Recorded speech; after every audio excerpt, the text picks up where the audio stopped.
Hey Switchheads, welcome back. My name's Kanan and stay tuned to the end of the video because I have a free game to give away. So hit that like and subscribe button and let's get on with the review of Iris.Fall. So Iris.Fall is a nigh-on black and white game that gets harder and harder the deeper down the rabbit's hole you get. This game really does actually excel in the actual puzzling, as you'll be using light, Rubik's Cube type mechanics, cogs. You'll also be finding objects, platforming, working how to get past 2D shadow platform sections, moving objects around that you found to get into other objects and to get other objects to work, all by using your bag, which is to the right hand side, as you can see, that holds all your inventory so that you can use it at a later date. This is all done by moving from one room to another, and some are extravagant massive like areas and some are like tiny smaller areas with only a few things to do, but some puzzling and some workings out on how to work through these 2D shadow mechanics. And all of this is worked around a storyline which is all done through lovely little cutscenes, and also some of the puzzling is used to actually tell the story itself as well, which is really nice touch, and it does actually just draw you into the game more and more. The 2D shadow puzzle part is a nice feature, and it kind of like makes you think, as you will normally be looking at the shadow as you're creating these like bridges and all to walk over, and then you'll use these books to kind of transform or transfer yourself into the shadow realm, where you will traverse these platforms that you have created into a like shadow. It's all pretty clever in that respect, really.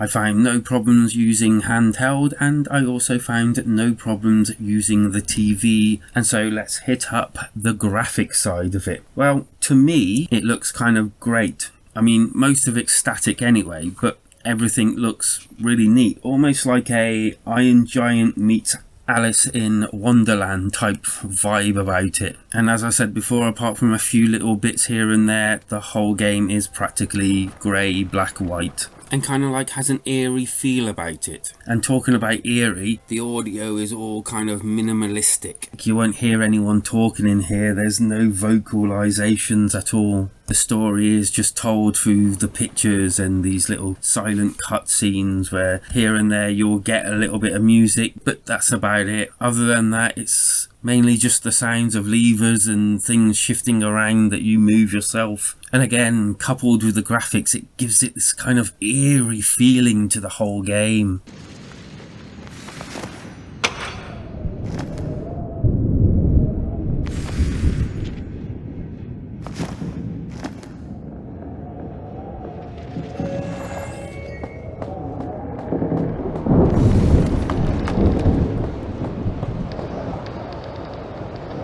And so the good.